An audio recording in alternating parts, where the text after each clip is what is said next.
Buenos días, muchachos. Cuéntenme cómo me están escuchando ahí. Bien, profe, se le escucha bien. Perfecto.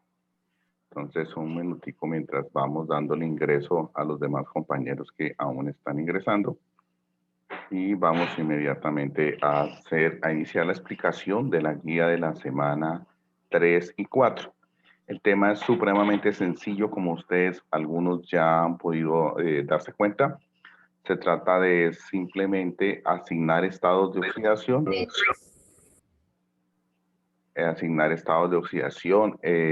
A compuestos químicos para poder ingresar al tema que es de nuestra importancia en este grado, que es efectivamente el tema de compuestos inorgánicos.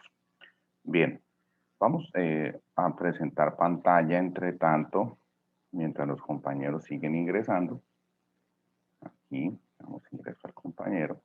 Ok, otros compañeros. Bueno, ¿me están viendo bien la guía, muchachos? Cuéntenme a ver. Sí, profe, ahí se le ve la guía. Perfecto. Miren, muchachos, la fecha que hay que entregar esta guía es para el 26 de febrero. Vamos a ingresar a otros compañeros. Para que lo tengan en cuenta, debido, chicos, que en la guía que está ahí en el Classroom y la guía que se envió al colegio aparece con fecha de mañana, de 19. Y realmente, pues no, es para de este viernes en 8 días, o sea, de mañana en 8 días cuando hay que entregar las actividades de esta guía. Quiere decir que hay tiempo, pero por el hecho de que hay tiempo, pues no nos confiemos, sino más bien vayamos realizando la guía con la explicación que se da hoy, pues vamos realizándola y perdón, otra vez, su compañero ingresando aquí. Con la explicación que se da hoy, pues vamos a que ustedes vayan adelantando trabajo y de esa forma que no vayan de pronto a queden sobre, queden sobre el tiempo para la entrega de actividades, muchachos. Entonces, por eso, entonces, hoy vamos a explicar qué es un estado de oxidación, en qué consiste. Es algo muy fácil, bastante sencillo, muchachos, que ustedes pueden revisar. Bueno, en cuanto a esta guía, la clave del Classroom, miren, aquí está. Ahí está, para que puedan ingresar ahí, subir las actividades. El proceso es algo que se viene manejando hace bastante rato. Muchos profes desde el año pasado vienen manejando el Classroom. Entonces, muchachos, es muy sencillo subir las actividades. ¿Cuál es el tema? Número de oxidación. Bueno, acentuar un poco el concepto de oxidar y reducir. Y este tema no lo alcancé a tocar en esta guía. Cuando empecé a diseñarla era mi objetivo que llegara a haber óxidos, pero no lo alcancé a incluir. Me quedaba la guía muy larga, entonces decidí dejar este tema de óxidos para la siguiente guía, o sea, la guía 3. Entonces, en la guía 3 revisamos el grupo funcional, función química, óxidos e hidróxidos. Bueno, ¿qué es el estado de oxidación? Bueno, nosotros aquí ya vimos en clases anteriores lo que son los cationes y los aniones. Entonces, muchachos, si yo hago aquí un esquemita de la tabla periódica, aquí miren, aquí hago el dibujito, pero se esté viendo bien. Si parto la tabla periódica en dos, entonces los de la derecha son los que casi no tienen fuerza, por decirlo así, para adherir electrones, para quitar electrones de otro átomo. Es decir, que ellos, como no tienen fuerza, la mayor tendencia es a perder los electrones que tienen en su último nivel y por eso la mayoría o prácticamente todos son cationes. Mientras que los de la derecha tienen más tendencia a ganar electrones y a cargarse negativamente, o sea, tienen una gran tendencia a ser electronegativos, ganar electrones, cargarse negativamente, o sea, gran tendencia a ser aniones. Recuerden cómo aumenta la electronegatividad siempre de izquierda a derecha. Entonces, más hacia la izquierda, más electropositivos y más a la derecha, más electronegativos. Es decir, más hacia la izquierda, más tendencia a ser cationes y más a la derecha a ser aniones. ¿En qué momento se presenta esto? Pues los átomos, la única manera que pueden ser estables en la naturaleza es llegando a tener 8 electrones en su último nivel como sucede con los gases nobles que ya tienen 8. ¿Y por qué se dice que son los más estables en la naturaleza, los de grupo 8A o gases nobles?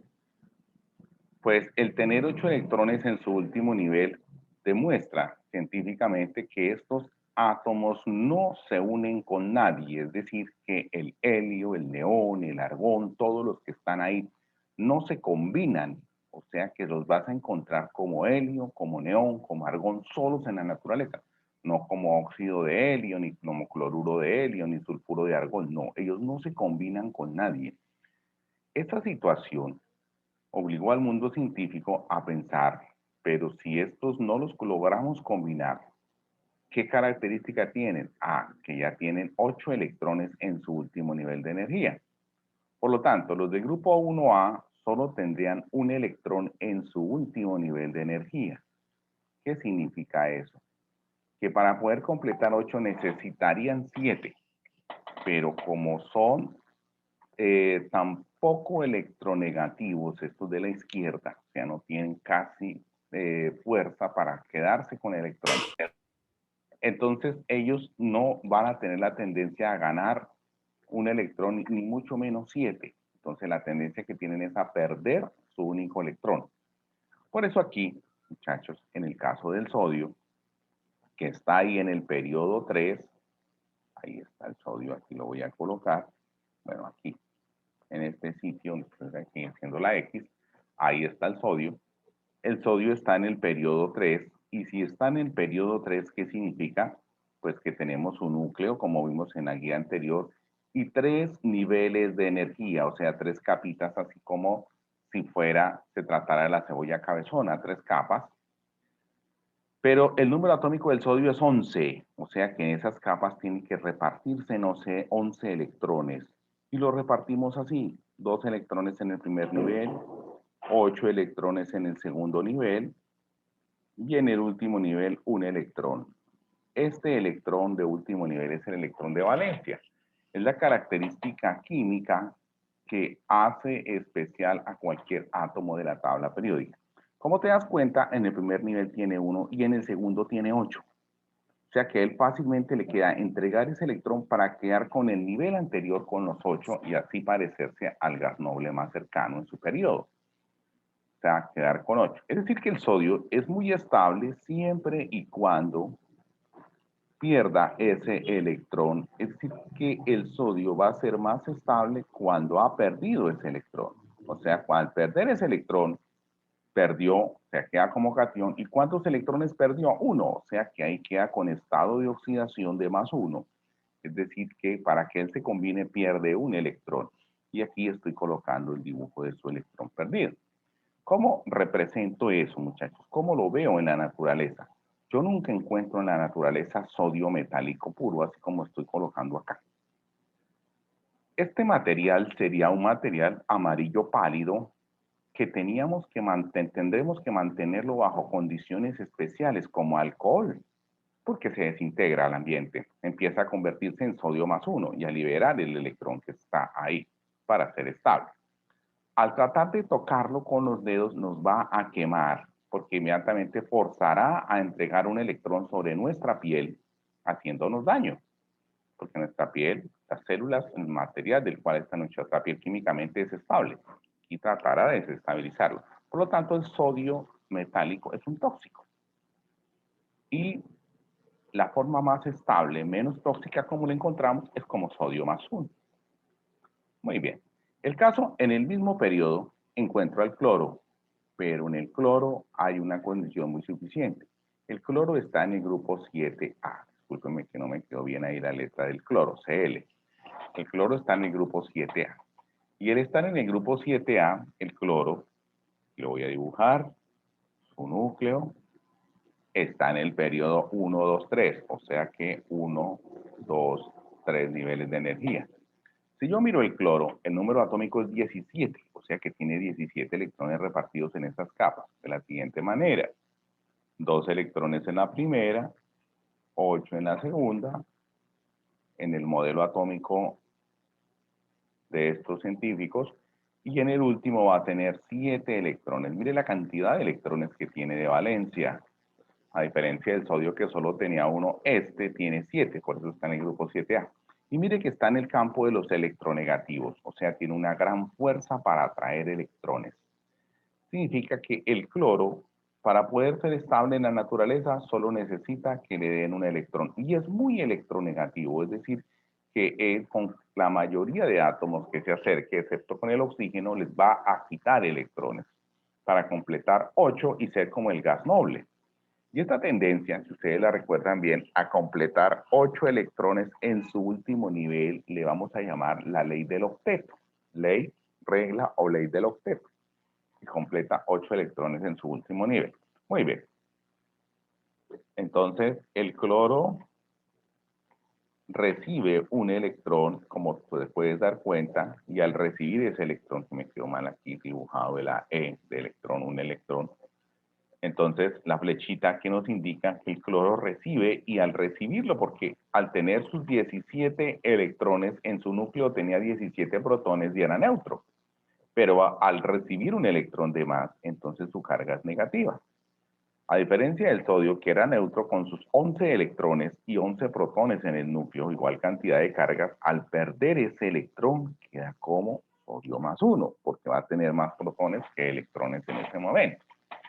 Ahora bien, ¿qué sucede realmente si en la naturaleza se acercan muchísimo el sodio, que es tan reactivo con el cloro, que es una sustancia tóxica? Porque les cuento, muchachos, que el cloro es un líquido oscuro, parece café, así como el tinto.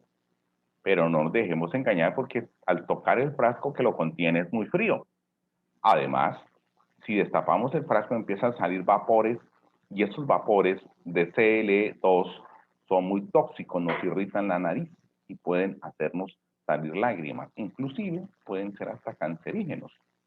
Entonces, muy diferente si yo tengo el sodio más 1, que ya es estable, y el cloro menos 1. Si acerco el sodio con el cloro le quita su electrón al sodio y estos dos entre ellos reaccionan, quedando así como cation y anión. ¿Y qué ocurre? La atracción entre ellos dos es tan fuerte que se forma el compuesto sodio-cloro o cloruro de sodio, que es la misma sal de cocina. Miren lo interesante aquí de la química, muchachos. El sodio es un tóxico venenoso y el cloro también es un tóxico venenoso, pero cuando se combinan forman la sal de la cocina. Y cuando disolvemos la sal en el agua, se separa nuevamente, vamos a dar ingreso a los compañeros, se separa nuevamente el sodio con el cloro, quedando sodio positivo y cloro negativo. Por eso la sal puede conducir la corriente eléctrica cuando está disuelta en agua. Cuando está solita, no disuelve la corriente eléctrica. Caramba, no pude aquí darle ingreso a los compañeros, decirles que vuelvan a tratar de ingresar. Traté de darles ingreso y se desapareció. Bueno, entonces, ese es todo lo que tenemos que hacer en esta guía. ¿Qué tenemos que hacer? Asignarle estados de oxidación. ¿Cuáles son? Estos numeritos que están aquí arriba. ¿Cuántos electrones pierde o gana? Y ya entendemos el porqué de la existencia del estado de oxidación. ¿Cuántos electrones pierde o gana cada elemento de la naturaleza cuando se combina? Ya sabemos que los señores gases nobles son los que no se combinan. Y entonces ahí en esta guía yo veo que es importante el concepto de oxidación, el número de oxidación, o sea, cuántos electrones se perdieron, la electronegatividad, el tiende a ser cation o a ser anión, según la ubicación en tabla periódica. Y posteriormente, bueno, el concepto de oxidar. Oxidar es perder electrones, muchachos. Perder electrones, como los electrones son negativos, al perderlos disminuye la carga negativa y aumenta la carga positiva. Reducir es al contrario. Reducir es un proceso de ganar electrones. Como los electrones son negativos, pues aumenta la carga negativa. ¿Sí? A ver qué nos dice. Se le está cortando el micrófono. Caramba, cuénteme, muchachos, ¿a los demás me están escuchando bien o también se está cortando? Sí, profe, yo le escucho bien, Lo escucho solo- bien, bien. es el internet de pero él. pues solo por unos momentos se le va la voz, pero vuelve rápido. Muchas gracias. Es que creo, y eso es situación del internet. Del internet, creo que en todos lados está funcionando de la misma manera. Bueno, un poquito de paciencia, muchachos, trataré de hablar despacio para cuando se trata de cortar, entonces podamos nuevamente retomar. Estaba diciendo que oxidar, perder electrones. disminuir carga negativa, aumentar carga positiva. Nosotros lo revisamos en la recta numérica matemática así. 0 más 1 más 2 menos 1 menos 2. Aumentar la carga positiva es perder electrones, que son los negativos. Date cuenta que es al revés de matemáticas. Ese es el proceso de oxidar. Disminuir carga negativa y aumentar carga positiva. Es el proceso que le damos a oxidar. Reducir es completamente al contrario. Vamos para el otro lado. O sea, ay, perdón, volví a escribir en la misma dirección la flecha. Entonces, reducir es completamente al contrario. Vamos acá. Reducir es al revés. Aumentar la carga negativa y disminuir la carga positiva, porque es que lo que se ganan son los electrones, chicos. Entonces, eso tenemos que tenerlo muy en cuenta en el proceso de interpretar cualquier situación química y nos va a dar una idea más sencilla de cómo es que se comporta la materia en la naturaleza. Oxidar también le llaman aumentar cantidad de oxígeno y es obvio porque el oxígeno es un elemento muy electronegativo y con todo el que se acerca le quita electrones. Hasta en nuestro proceso de respiración, nuestro organismo aprovecha muy bien el fenómeno de oxidar porque a nuestras células vía sanguínea llegan dos nutrientes fundamentales. La glucosa, vía de la descomposición de alimentos energéticos, y el oxígeno. Y el oxígeno allá en nuestra célula, exactamente en la mitocondria, lo que hace es oxidar la glucosa. Y al oxidar la glucosa libera energía, que es la energía que nos mantiene vivos todo el tiempo, porque está ocurriendo eso en cada una de nuestras células. Y nuestras células pueden tener muchísimas mitocondrias, es decir, que ese proceso de generación energética ocurre todo el tiempo. Reducir es al contrario, es disminuir la cantidad de oxígeno y aumentar la cantidad de hidrógeno. Bueno, eso es lo que se tiene que trabajar, muchachos, más en esta guía. Yo pretendía en la guía definir estado de oxidación, electronegatividad y estas normas que las vamos a presentar ahorita para asignar estado de oxidación. Unos ejercicios de asignación. En la segunda parte de la guía, que no la vamos a explicar esta semana, sino la siguiente, hago referencia a los tipos de compuestos químicos inorgánicos, cómo se generan, qué es un grupo funcional, qué es una función química. Eso lo vamos a revisar en la guía. Algunas ya han hecho preguntas respecto a si la exploración la quiero colocar en el trabajo. Esto es libre decisión, la exposición es más como una reflexión. Generalmente debo preguntarla en la clase, pero siempre en la clase se me hace corta. Entonces, yo aquí quiero que reflexionen, muchachos, al observar acontecimientos en la naturaleza de oxidación. Por ejemplo, dejas un trozo de varilla a la intemperie, te das cuenta que empieza a salirle una capa roja y eso le llamamos un óxido y decimos se oxidó. Si vas a un depósito de chatarra, de material metálico para poder ser reutilizado, vas a encontrar cantidad de óxido porque el material metálico empieza a oxidarse. Es así, por ejemplo, el hierro, que es la mayoría del material metálico que llega a las chatarrerías, porque el acero es una mezcla como el agua y el azúcar de hierro más carbón. Si alguien escribió algo. Entonces, el aluminio se oxida. Bueno, el aluminio sí se oxida, todos los metales se oxidan, pero el aluminio demora más en oxidarse que el hierro, mucho más. Entonces, eso es una ventaja la cual estamos sacando provecho hoy día.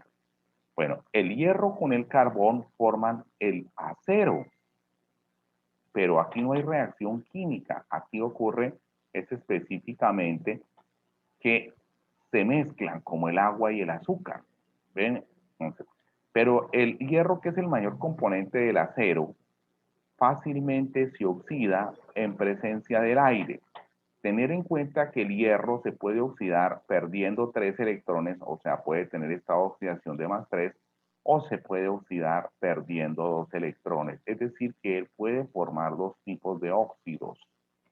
Uno en el cual el hierro se oxida muchísimo porque pierde 3 electrones, y otro en el que no se oxida tanto, que es el que pierde 2 electrones. Si lo combinamos con el oxígeno, que es un electronegativo, y le da por ganar los electrones a todo el que se le acerque, entonces mire lo que va a suceder.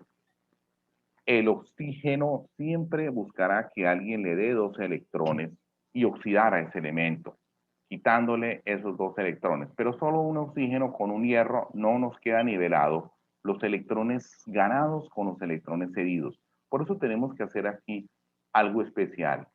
Yo puedo combinar 2 hierros con 3 oxígenos. Ahora sí, pongan atención. 2 por 3, 6 electrones cedidos y aquí 3 por 2, 6 electrones ganados. Ahí ya hay una nivelación de cargas entre electrones ganados y perdidos. Y este menos 2 son los estados de oxidación respectivos del hierro y el oxígeno. La combinación nos va a quedar de esta forma, muchachos. Miren. ¿Quiénes se combinaron? Se combinaron 2 hierros. ¿Con quién? Con 3 oxígenos, ¿sí ves? Ahí está. Se combinaron 2 hierros y ahí está el compuesto, ¿sí lo ves? Así lo coloco, mire, y la cantidad de hierros con oxígenos combinados los coloco como su índice. En la parte de abajo me basta solamente un hierro con un oxígeno, así.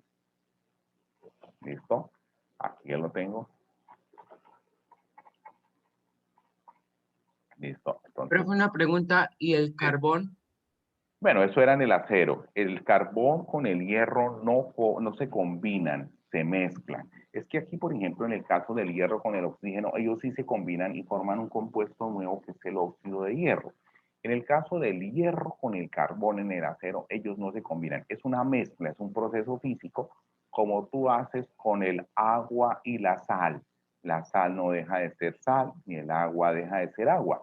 Es decir, que la solución agua-sal no forma un compuesto nuevo, es una mezcla. Entonces hay 2 cositas ahí que hay que distinguir. En el caso del acero es una mezcla de metales, de metal con un no metal, mezcla, no combinación. Por eso entonces en este caso la oxidación ocurre sobre uno de los componentes del acero, que es el hierro, y es el que se ve, lo que se manifiesta. El carbón a veces empieza a desprenderse como dióxido de carbono, él empieza a desprenderse como gas, y lo que vemos es que el metal empieza a desgastarse, hasta que de pronto lo vamos a perder. ¿Cómo explicas que un metal se oxida en diferentes niveles? Mire, el hierro tiene +3 y +2, tú lo averiguas ahí en tabla periódica y lo compruebas, buscas estado de oxidación del hierro y ahí lo encuentras. Igualmente, vas a encontrar que hay elementos como el manganeso, que pueden tener hasta 5 estados de oxidación diferentes, muchachos. El manganeso tiene 5 estados de oxidación. Tiene el 2, tú lo ves en tabla periódica, 3, el 4, el 5 y el 7. O sea, forma 5 óxidos diferentes. En uno de los puntos que solicito aquí de la guía, les pido armar los 5 óxidos del manganeso, así como hice los que estoy armando los óxidos del hierro. Bien. La combustión, ¿qué es quemar? Quemar es oxidar. Igual que la respiración es un proceso de oxidar. Si tú quemas un trozo de madera, es una oxidación. Pero los productos de esta oxidación son gases. Y es lo que tú ves en la llama, son gases. Y la llama está desprendiendo colores. Pero no solo desprende colores, también desprende cantidades inmensas de calor. O sea que el carbón de la madera, el oxígeno y el hidrógeno que tiene la madera se oxidan. Por ejemplo, el carbón se oxida formando dióxido de carbono y se queda CO2. El hidrógeno se oxida formando H2O. Estos dos se oxidan y producen estos gases CO2 y agua gaseosa, que estas moléculas de los dos empiezan a vibrar por la cantidad de calor a tanta velocidad que alcanzan la velocidad de la luz y se convierten en rayos de luz. Y es lo que vemos en el desprendimiento lumínico de la llama, partículas gaseosas vibrando a gran velocidad. Entonces, eso es lo que nosotros tenemos como oxidación. También ocurre en nuestra Profe, respiración. Sí, te escucho, dime. una pregunta, ¿a qué se debe el color de la llama? Ok, mira, como te digo, las partículas de dióxido de carbono y agua, que es lo que se produce al oxidar el material de la madera o el material de lo que estés quemando, el papel, el fósforo, la cerilla de fósforo, etc. Entonces, esas partículas, el dióxido de carbono y el agua, son gaseosas. Salen con tanto calor que vibran, se mueven a tan velocidad que alcanzan la velocidad de la luz y se convierten en rayos de luz. Pierden su masa y se convierten en rayos de luz. Y por eso vemos la llama. Hay varios colores, por ejemplo, las llamas amarillas significa mucho oxígeno, hay bastante oxígeno vibrando ahí, o sea, oxígeno sin quemar, sin oxidarse. Las llamas azules estamos viendo nosotros entonces de mayor intensidad de calor, eso estamos viendo entonces nosotros que hay mayor cantidad de dióxido de carbono vibrando y agua. Eso significa que están desprendiendo más calor. Igualmente, si nosotros estamos viendo llamas transparentes, o sea, no hay llama, son procesos que liberan mucho calor. Por eso tú dices que ves que en los asaderos no dejan que la madera suelte la llama, sino la mantienen bajo la madera pues sin llama, pero liberando calor en una cantidad impresionante, tanto que colocan cerquita la carne y en un tiempo muy limitado empieza a asarse. Sí, correcto, el vapor de agua, correcto, el vapor de agua vibrando a esta velocidad generalmente genera esa llama azul. En un lugar donde has abandonado autos, puedes ver que qué partes del auto se oxidan, obviamente las metálicas. ¿Por qué las partes no metálicas o de plástico no se oxidan? La explicación es muy simple. Los metales se unen, sus átomos se unen, aquí estoy haciendo una representación de cómo se unen las moléculas, los átomos de un metal como el hierro. Date cuenta que se unen formando figuras geométricas muy definidas. Por lo tanto, entonces, un ataque corrosivo, una oxidación avanza rápidamente porque están muy bien organizados, avanza rápidamente y entonces fácilmente vemos la rápida oxidación. Mientras que si tú vas a ver en el plástico, las moléculas no están tan organizadas, están prácticamente en una situación muy desordenada en el plástico. Por lo tanto, eso favorece a que la oxidación no avance rápidamente y entonces va a quedar en un sitio y no puede seguir avanzando. Y ahí entonces nos explica por qué el plástico no se oxida. ¿Por qué las cucharas y los cubiertos de la cocina, que son estos muy brillantes y son metálicos, por qué no se oxidan? La razón es muy sencilla. Están fabricados de acero, pero este acero, además de hierro y carbón, está mezclado otros metales que se demoran más en oxidarse, como el manganeso, el cromo, ¿sí? El zinc. Y entonces se demoran mucho en oxidarse en estos metales y por eso le dan al acero esa característica de ser inoxidable. También lo vas a encontrar en las cuchillas de afeitar. Bueno, el estado de oxidación, por lo tanto, entonces la cantidad de electrones ganados o perdidos cuando un átomo se combina. La electronegatividad ya la definimos, ley del octeto también. Aquí en la guía yo trato de mostrar la misma explicación que hice con el sodio y el cloro, la conformación del compuesto sodio-cloro. Aquí y en la guía revisen, muchachos, qué dice del grupo, el fósforo del grupo 3A y el fósforo del grupo 5A, para moderar esta mezcla. Si el fósforo es del grupo 5A, él tiende a ser negativo. ¿Y cuántos electrones necesita para completar el octeto? Si es del grupo 5A, él necesita 3 electrones para completar los 8 en el último nivel, porque al ser del 5A, tiene 5 en el último nivel. ¿Y por qué recibe? Porque si lo buscas en tabla periódica, está a la derecha de la tabla. O sea que el fósforo es más estable ganando esos 3 electrones, por eso su estado de -3. En el caso yo aquí decidí combinarlo con el calcio, y el calcio está en el grupo 2A. Tú lo ves en tabla periódica en la segunda columna. Pero el calcio está a la izquierda. O sea que él tiene la tendencia no a ganar como el fósforo, sino a perder. Pero está en el grupo 2A, es decir, que él debe perder efectivamente 2 electrones. Y ahí está el estado más estable del calcio en la naturaleza.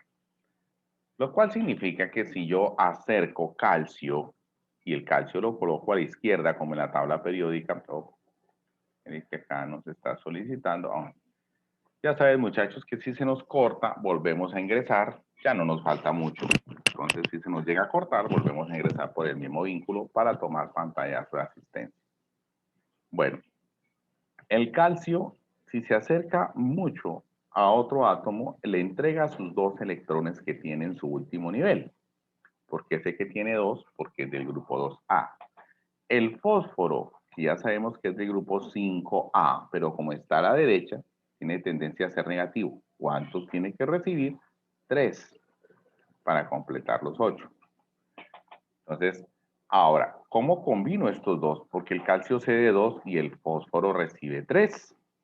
Entonces tengo que aumentar el número de calcios. ¿A cuántos calcios aumento? Generalmente ocurre es que el número cambia, este 3 para acá y el 2 va para allá. Entonces, y lo combino con 2 fósforos. Combino 3 calcios con 2 fósforos, así 3 por 2, 6, y 2 por 3 menos 6. Queda más 6 menos 6, 0. Y la combinación se tiene que hacer entonces 3 calcios con 2 fósforos. ¿Listo? Ahí está. Y la conformación entonces de esa forma del compuesto, sí, en cruz como está diciendo ahí el compañero, pues, entonces lo puedes, también lo interpretas así, pero la verdadera razón de eso es esto, buscar que las cargas que nos queden cero, que el estado de oxidación de todo el compuesto aquí nos dé 0, ¿sí? Porque el fósforo es menos 3 y el calcio es más 2, entonces esa es la explicación y una de las normas de los estados de oxidación que las cargas totales en el compuesto nos den 0, así 2 por 3 menos 6, ahorita vamos a ampliar un poquito esto, uy, el 6 ahí, y 3 por 2 más 6, y ahí entonces, correcto, quedaría entonces esa. Y queda entonces de esa manera, exactamente, a ver, sí, generalmente aquí la compañera, bueno, voy a repetir este acá, partiéndolo, el calcio 3, el fósforo 2. Si yo coloco el cuadrito y le pongo aquí 0, porque nos tiene que dar la carga del compuesto completamente 0. El fósforo ya dijimos que es menos 3, 2 por 3 menos 6. Y el calcio, entonces de aquí ya deducimos por qué más 2. Y aquí 3 por 2 más 6. ¿Y qué tenemos qué es lo que quiero demostrar en esto? Que las cargas, se encuentra que hay 6 cargas positivas del calcio y 6 cargas negativas del fósforo. La sumatoria de las cargas nos tiene que dar 0. Es una de las condiciones que se tienen que establecer, muchachos, para una de las condiciones que se tienen que establecer para asignar estados de oxidación, que es el objetivo, uno de los objetivos finales de esta guía, colocarle esos numeritos positivos negativos que tenemos ahí. Bien, en la guía está explicado, muchachos, ahí está el paso a paso. También lo hice con el yodo, el calcio con el yodo. Lo podemos repetir, calcio con el yodo. ¿Cómo empiezas? Pues miras el grupo al cual pertenece. Calcio pertenece al grupo 2 y está a la izquierda, o sea, tendencia a perder, pierde esos 2. Pero el yodo pertenece al grupo 7A y está muy a la derecha, tendencia a ganar. ¿Y cuántos gana? Los que le falta para tener 8. Si es del grupo 7, entonces tiene 7 en el último nivel. ¿Y cuántos necesita? Pues 1 para llegar a tener 8. ¿Sí ves? Entonces la combinación es, aquí hay 2 cargas positivas aportadas por el calcio y una carga negativa aportada por el yodo. Por lo tanto, entonces tengo que aumentar el número de yodos a 2, ahora sí, nos queda, perdón, este es un 1, 2 por 1 menos 2 y más 2, 0. Significa que se tiene que combinar un calcio con 2 yodos, como lo estamos nosotros presentando ahí, ¿ves? Y así sucesivamente. Yo les pongo un ejercicio aquí, muchachos, práctico con elementos ficticios, parecido a uno que les pongo allá en los ejercicios de recoger de esta guía. Esta tablita son elementos ficticios porque Q no existe ni Y, ni Z, ni M, ni R. Son elementos ficticios. A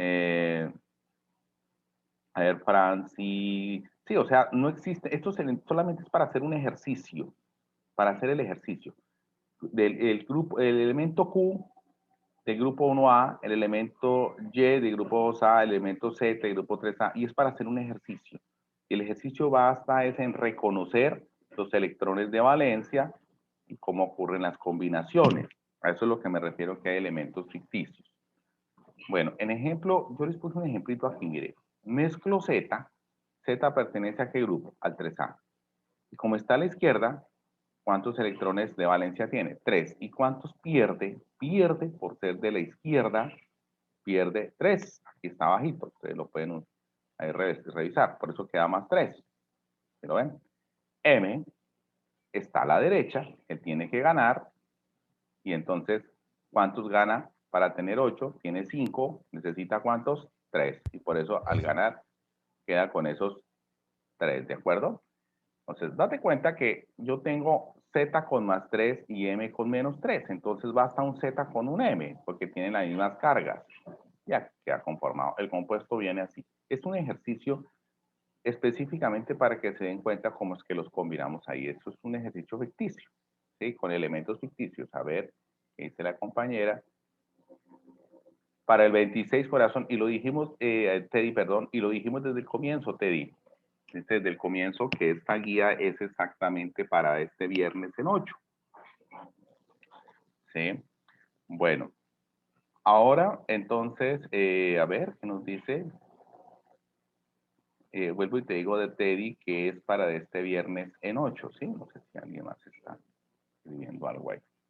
Bueno, bien, entonces, ahora en el caso que yo mezclé el elemento Q con el elemento M, Q es de grupo 1, a la izquierda, o sea, tiene tendencia a perder, pierde más 1. M es de grupo 5A, tendencia a ganar. ¿Cuántos gana? Los que le falta para tener 8, 3. ¿Sí ven? Aquí abajito en la guía está explicado, entonces, 3. Entonces, ¿quién combino un Q con, cuántos Q necesito? Necesito 3Q, ¿con cuántos? Con un M, y ahí los tengo, porque 3 por 1, 3 positivos y 3 negativos. Así pues, puedes seguir tratando de armar compuestos en la tabla, y eso se usa exactamente con los elementos reales. ¿Cómo asignamos estado de oxidación, muchachos? Bueno, la forma de asignarlo es siguiendo unas reglas. Aquí yo puse un ejemplito, pero bueno, ¿cuáles son las reglas? La primera que dijimos, la suma de todas las cargas de un compuesto químico tiene que ser 0. El estado de oxidación del oxígeno siempre tiene que ser menos 2, mientras que el estado de oxidación del hidrógeno siempre tiene que ser más 1. Ahora, si encontramos un elemento sin combinar, pues el estado de oxidación de este elemento es 0. Entonces, empezamos con el primero y es asignar estados de oxidación para un tipo de compuestos que son los óxidos. Pues aquí tenemos un óxido que es el óxido férrico. Entonces, muchachos, el óxido férrico, a ver.